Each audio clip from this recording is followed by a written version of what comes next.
Gold trusted gold buyers తాకట్టులో ఉన్న బంగారాన్ని విడిపించి ఈ రోజు ఉన్న మార్కెట్ ధరకే కొనబడును.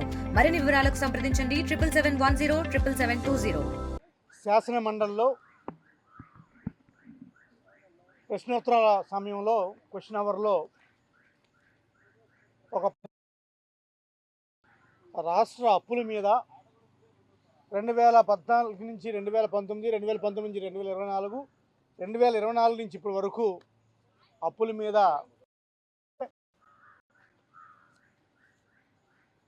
మేము అడిగిన ప్రశ్నలకు ఫైనాన్స్ మినిస్టర్ గారు సరైన సమాధానం చెప్పకుండా దాటవేయటమే కాకుండా ప్రశ్నని మిస్ఇంటర్ప్ట్ చేసి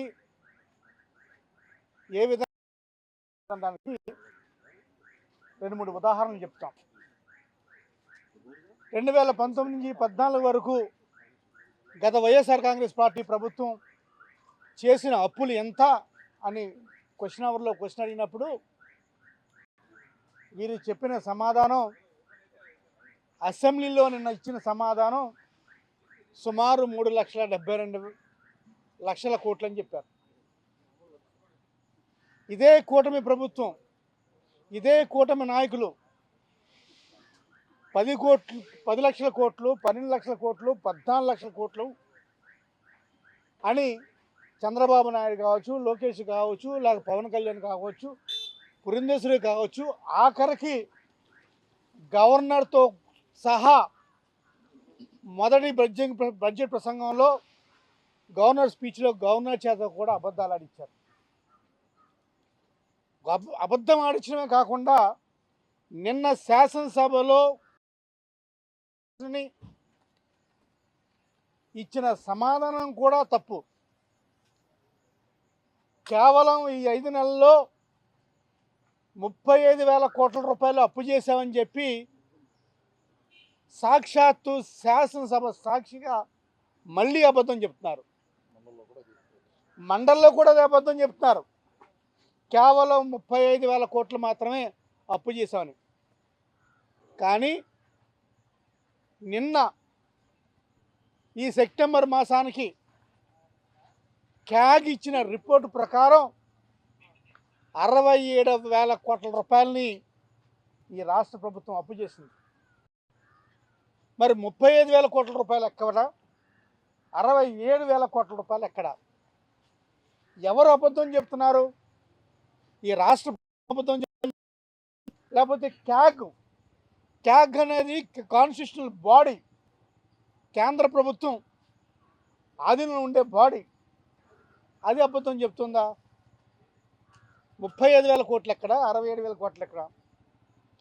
మళ్ళీ కూడా అబద్ధం చెప్తున్నారు. కేవలం 35,000 కోట్ల రూపాయలే మేము అప్పు చేసాము ఈ 4 నెలల్లోనే. ఇక రెండో ప్రశ్న, నేను అడిగిన ప్రశ్నకి ఫైనాన్స్ మినిస్టర్ సమాధానం చెప్పకుండా మళ్ళీ రూట్ మారుస్తూ చెప్తున్నాడు. నేను అడిగిన క్వశ్చన్ ఏంటి? అయ్యా, మీరు కూటమి ప్రభుత్వంలో ఉన్నారు, మీరు లోకేష్ గారు, చంద్రబాబు నాయుడు గారు మాట్లాడితే ఢిల్లీ వెళ్తూ ఉంటారు, ఫైనాన్స్ మినిస్టర్ని కలుస్తూ ఉంటారు, పిఎంని కలుస్తూ ఉంటారు.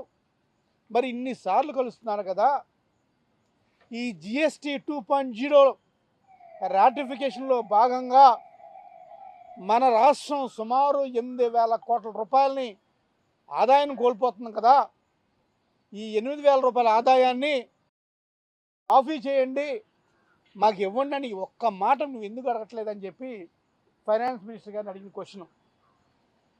ఇప్పటికీ 6 రాష్ట్రాలు, మన పక్కన ఉన్న తెలంగాణ కాంగ్రెస్ ప్రభుత్వమైనా సరే, తెలంగాణ రాష్ట్రం రేవంత్ రెడ్డి గారు నాకు 7,000 కోట్ల రూపాయలు పోతుంది, ఈ రాటిఫికేషన్ వల్ల నాది మాఫీ చేయను అని చెప్పి ఆయన అడిగారు.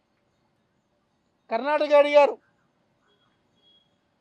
ఆఖరికి ఉత్తరప్రదేశ్ గవర్నమెంట్ కూడా ఈ జిఎస్టీ రాటిఫికేషన్ వల్ల మా రాష్ట్రం నష్టపోతుంది, మమ్మల్ని మాఫీ చేయండి అని చెప్పి అడిగితే, సాక్షాత్తు గవర్నమెంట్లో ఉండి, కేంద్ర గవర్నమెంట్లో ఉండి కూడా వీళ్ళ రాటిఫికేషన్లో మాకు మాఫీ చేయండి, జిఎస్టీ రూపాయలు మాఫీ చేయండి అని ఆ వ్యత్యాసాన్ని మాఫీ చేయనని అడగలేని అసమర్థ ప్రభుత్వం ఏదైనా ఉందంటే ఈ తెలుగుదేశం ప్రభుత్వం.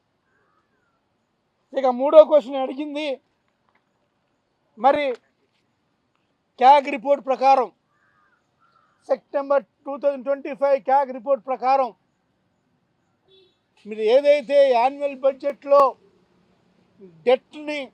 యాన్యువల్ డెట్ని కోట్ చేస్తారో ఆ యాన్యువల్ డెట్లో భాగంగా 70% 70% అప్పులు ఈ 5 నెలల్లో తీసుకొచ్చేశారు.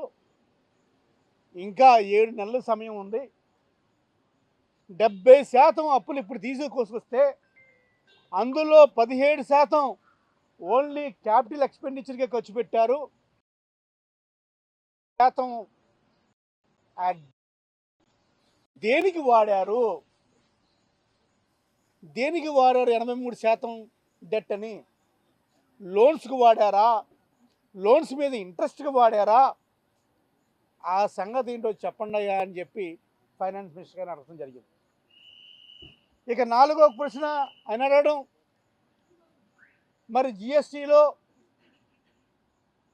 జిఎస్టీ ట్యాక్స్ కలెక్షన్లో గత 15 నెలల నుంచి కూడా మా ప్రభుత్వంతో పోల్చుకుంటే ఈ ప్రభుత్వంలో జిఎస్టీ కలెక్షన్స్ అంత రావట్లేదే, ఎకనామిక్ చేంజ్ లేదే, మరి డబ్బులన్నీ ఏమైనాయి? మీరు తీసుకొచ్చిన లోన్స్ ఎక్కడ పెట్టారు? ఆ లోన్స్కి ఎంత ఇంట్రెస్ట్ కడుతున్నారు? ఆ లోన్స్ మెచ్యూరిటీ ఎప్పుడు? ఏ డబ్బు ఎక్కడి నుంచి దేని మీద పెట్టారు? కాస్త వివరంగా చెప్పండి. నాకు కాదు, మా రాష్ట్ర ప్రజలందరికీ కూడా తెలియాలి. ఈ అప్పు ఎంత పడుతుంది? ఈ అప్పును మళ్ళీ ఎప్పుడులోపు తీరుస్తారు? దానికి వడ్డీ ఎంత? ఏ పర్పస్ కోసం తీసుకొచ్చారు? ఆ పర్పస్ తాలూకా డబ్బులు వివరాలు ఇవ్వండి అని చెప్పి ఫైనాన్స్ మినిస్టర్ గారిని కోరుతుంటే దానికి కూడా సమాధానం లేదు. మాది సరే మాది చెప్తున్నారు, ప్రతిసారి అదే అబద్ధం చెప్తున్నారు. ఏమని?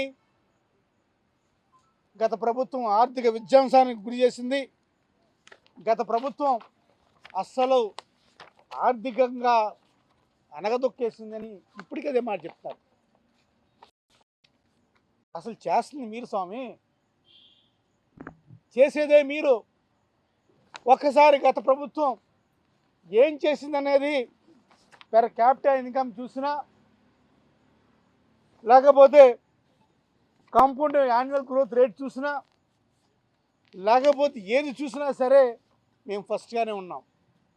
ఈ ప్రభుత్వం కేంద్ర ప్రభుత్వం దగ్గర నుంచి ఎక్కడెక్కడి నుంచో రుణాలు తీసుకొచ్చి ఈ డబ్బంతా కూడా వాళ్ళ జేబులో వేసుకుంటుంది తప్ప ఇంకా మరేదీ కాదు.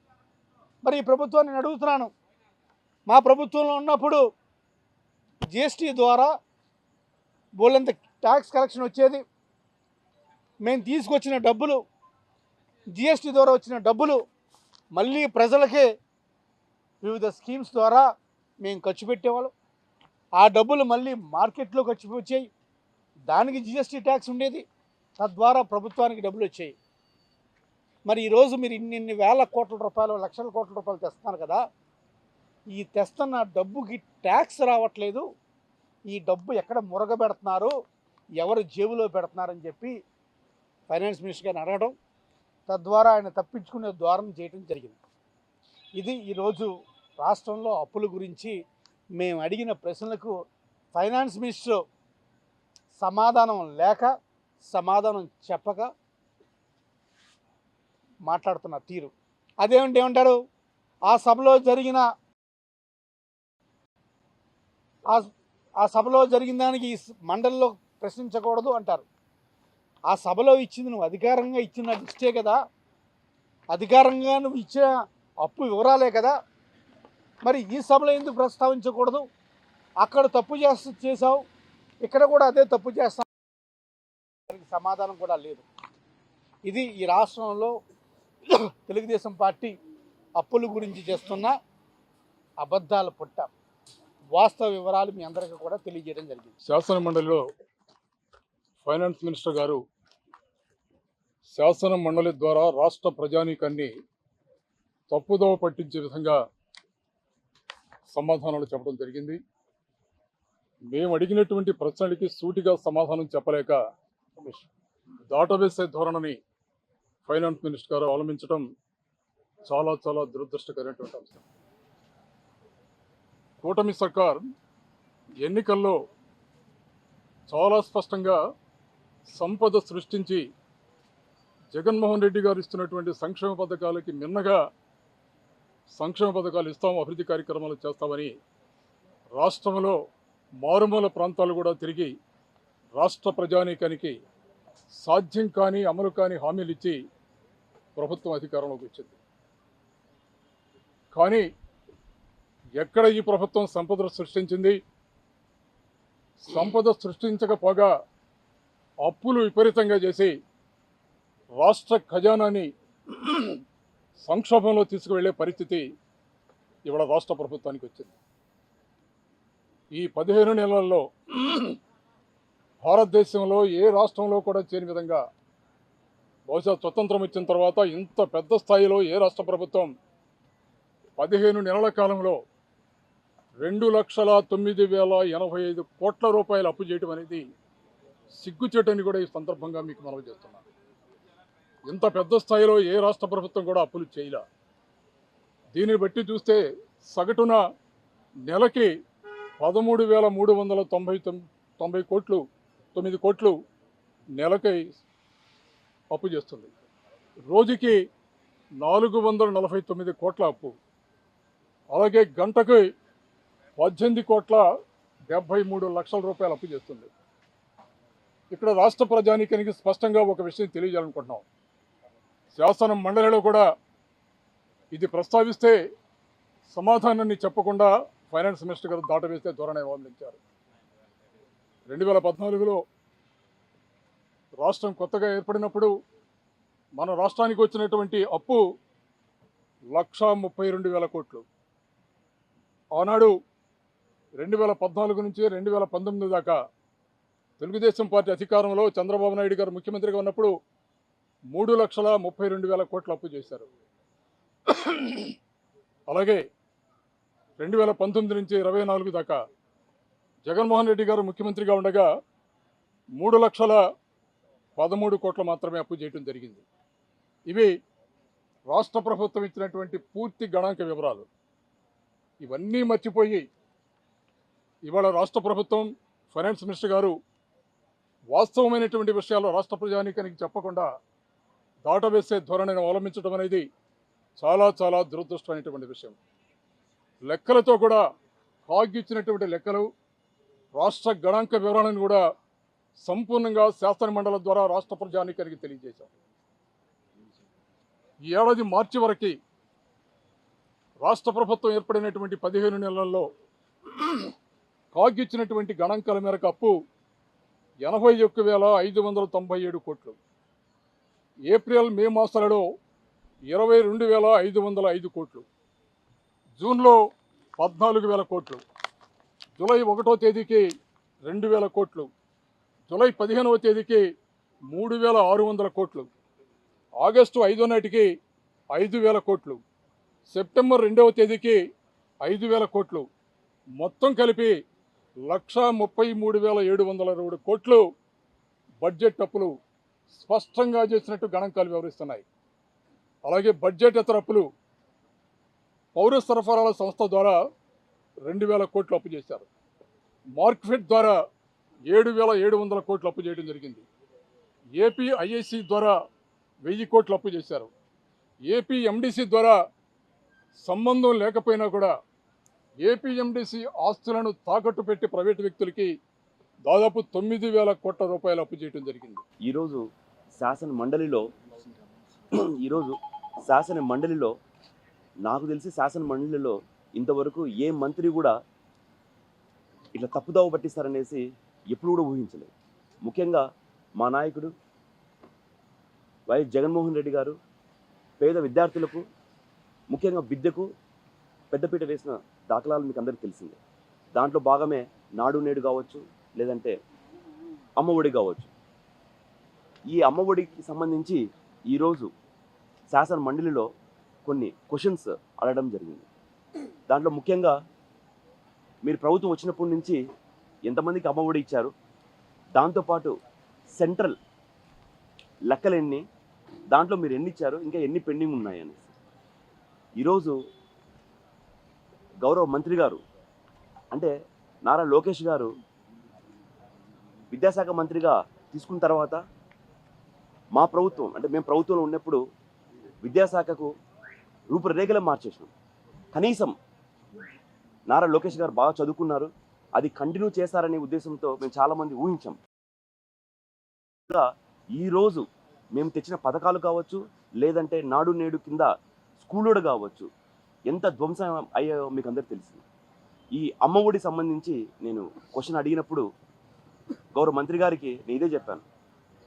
అమ్మఒడి అనేది పథకం చరిత్రలో ఏ ముఖ్యమంత్రి కూడా ఆలోచించిన విధంగా మా నాయకుడు, మా ముఖ్యమంత్రి వైఎస్ జగన్మోహన్ రెడ్డి గారు అమ్మఒడి అనే కార్యక్రమాన్ని, ఆ పథకాన్ని తీసుకొచ్చి పేద తల్లిదండ్రులకు చేదోడు వాదోడు ఉండాలనేసి ప్రతి రూపాయలు ఇచ్చారు. కానీ మీరు 40 ఏళ్ళ ఇండస్ట్రీ అని చెప్పుకున్నారు, కూటమి ప్రభుత్వం అని చెప్పుకున్నారు, ఇంతవరకు ఏ ఒక్క పథకం కూడా మీరు ప్రారంభించలేదు. దాంతో మేము పెట్టిన పథకాల పేరు మార్చి ఈరోజు మీరు అదే పథకాలు ఇస్తున్నారు. దానికి సంబంధించి మేము కులం, మతం, పార్టీలు అతీతంగా అర్హులైన ప్రతి ఒక్కరికి అన్ని పథకాలు ఇచ్చినాము. కానీ ఈరోజు మీరు ఇచ్చిన లెక్కల ప్రకారం ఎంతమందికి పేద విద్యార్థులకు ఈ తల్లికి వందనం అంటే పేరు మార్చి తల్లికి వందనము ఇచ్చారని చెప్తే గౌరవ మంత్రి గారు సుమారుగా 66,57,508 మంది విద్యార్థులకు ఇచ్చాము అని చెప్పారు. కానీ వాళ్ళ అఫీషియల్ వెబ్సైట్, గవర్నమెంట్ సంబంధించిన అఫీషియల్ వెబ్సైట్లో 63,77,898 మందికే ఇచ్చారనేసి నేను అడగక 2,79,720 మందికి ఇంకా తల్లికి వందనం వెళ్ళలేదని చెప్తే దానికి గౌరవ మంత్రి గారు లేచి టెక్నికల్గా ఇష్యూస్ ఉన్నాయి, తొందరలో సార్ట్అవుట్ చేస్తామని చెప్పారు. అదే నేపథ్యంలో UDISC అంటే సెంట్రల్ లెక్కల ప్రకారం ఆంధ్రప్రదేశ్లో ఎంతమంది పిల్లలు స్కూల్లో చదువుతున్నారనే లెక్కలు నేను అడగగా దానికి సమాధానమే చెప్పలేదు. ఈ UDISC లెక్కల ప్రకారం ఆంధ్రప్రదేశ్లో 87,41,885 మంది విద్యార్థులు ఉంటే దాంట్లో వీళ్ళు ఇస్తున్న తల్లికి వందనం సుమారుగా 20 లక్షల పైచులకు పేద తల్లులకు ఈ తల్లికి వందనం ఎగనామం పెట్టినారు. అదే భాగంలో పోయిన సంవత్సరం వీళ్ళ ప్రభుత్వం ఏర్పడిన తర్వాత పోయిన సంవత్సరం కూడా ఈ తల్లికి వందనం అనే పథకాన్ని ఇంప్లిమెంటే చేయలేదు. ఈ విషయాలన్నీ అడిగితే గౌరవ మంత్రి గారు చాలా సింపుల్గా అండర్ ప్రాసెస్లో ఉన్నాయి, దీంట్లో ఇంకా ప్రాసెస్ జరుగుతూ ఉన్నాయి, చాలామందికి రావాల్సినవి ఉన్నాయి, మేము ఇస్తామని చెప్తూ ఇదే నేపథ్యంలో చాలామంది తల్లిదండ్రులకు కేవలం 8,000, 9,000 వస్తున్నాయి, 10,000 వస్తున్నాయి, 15,000 చాలామందికి రాలేదు. ఎందుకు రాలేదు అని అడిగితే దాంట్లో అడ్మినిస్ట్రేటివ్ కాస్ట్ కింద కొంతమంది కట్ చేసాం, దాంట్లో గవర్నమెంట్ ఎంప్లాయీస్ ఉన్నాయని చెప్పి మళ్ళీ కొంతమంది కట్ చేసాం అని విరుద్ధంగా చెప్పడం జరిగింది. అదే మేము ప్రభుత్వంలో ఉన్నప్పుడు 2019 నుంచి 2024 వరకు స్కూల్ మెయింటెనెన్స్ కింద 2,000 రూపాయలు కట్ చేస్తే జే ట్యాక్స్ అని చెప్పారు. మళ్ళీ ఈరోజు ఈ కుటుంబ ప్రభుత్వము ఎన్ ట్యాక్స్ కట్ చేస్తూ ఉందా, పీ ట్యాక్స్ కట్ చేస్తూ ఉందా, ఎల్ ట్యాక్స్ కట్ చేస్తుందా అనేసి ఈ మీడియా సాక్షిగా ఈ కుటుంబ ప్రభుత్వాన్ని అడుగుతున్నాం. కేవలం ఎలక్షన్ల కోసం వాళ్ళకి నోటుకు వచ్చిన అపదాలని చెప్పి ఓట్లు వేయించుకొని మేము చేసిన పథకాల పేర్లు మార్చడమే కాకుండా అది కూడా ఇంప్లిమెంట్ చేయని పరిస్థితి ఈరోజు ఈ కూటమి ప్రభుత్వము తెలియదు. మీడియా ద్వారా ఈ కూటమి ప్రభుత్వానికి తెలియజేయడం ఏంది, పేద బిడ్డలు, పేద తల్లిదండ్రులకు వాళ్ళకి ఇవ్వాల్సిన లబ్ధి మీరు ఖచ్చితంగా ఇవ్వాలనేసి మనస్ఫూర్తిగా మీ ద్వారా కూటమి ప్రభుత్వం తెలియడం జరుగుతుంది. అందరికీ నమస్కారం. ఈరోజు మండలిలో రాష్ట్ర ప్రభుత్వం చేసినటువంటి అప్పుల గురించి, మరి గత ప్రభుత్వంతో పోలిస్తే ఈ ప్రభుత్వం ఇంతవరకు ఎంత అప్పు చేసింది, ఈ చేసినటువంటి అప్పుని ఏ రకంగా ఖర్చు పెడుతున్నారో అని అడిగినటువంటి తరుణంలో ఫైనాన్స్ మినిస్టర్ గారు లేచి ఇప్పటి వరకు అన్ని రికార్డ్స్ ప్రకారం 35,000 కోట్ల రూపాయలు మాత్రమే ఈ ప్రభుత్వం అప్పు చేసింది. 72,000 కోట్ల వరకు ఈ ప్రభుత్వం అప్పు చేయదలిచింది. కానీ ఇంతవరకు మేము తీసుకుని ఇంతే అని చెప్పడం ఎంత సత్యదూరం అంటే మాకుండేటటువంటి లెక్కల ప్రకారం ఇప్పటి వరకు రాష్ట్ర ప్రభుత్వం దగ్గర బడ్జెట్కి సంబంధించి 1,33,000 కోట్లు అప్పు చేసి బడ్జెటేతర అప్పులు 44,000 కోట్లు తీసుకొని మరి రాజధాని నిర్మాణానికి 31,000 కోట్ల అప్పు ఇప్పటి వరకు తీసుకోవడం జరుగుతోంది. ఇదంతా కలుపుకుంటే దగ్గర 2 లక్షల కోట్ల రూపాయలకు సంబంధించినటువంటి అప్పులు కేవలం 15 నుంచి 16 నెలల లోపల వీళ్ళు చేస్తే ఎవరిని శ్రీలంకగా మార్చినారో అనేటటువంటి వాదన ఈరోజు మేము అడగడం కాదు, ప్రజల్లో లేవనెత్తేటటువంటి అంశం.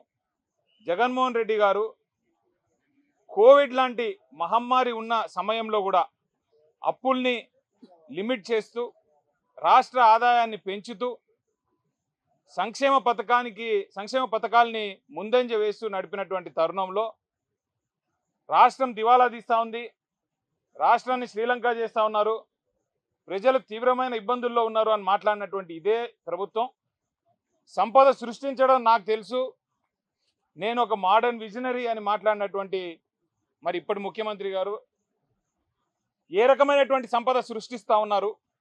మీరు సంపద నిజంగానే సృష్టించగలిగితే ఇన్ని లక్షల కోట్ల అప్పు ఎందుకు చేస్తా ఉన్నారు అని అడిగితే ఎవరు మాట్లాడలేనటువంటి వైనం.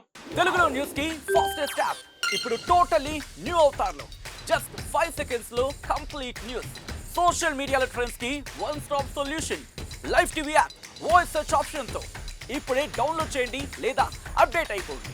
యాప్ లింక్ డిస్క్రిప్షన్ లో ఉంది.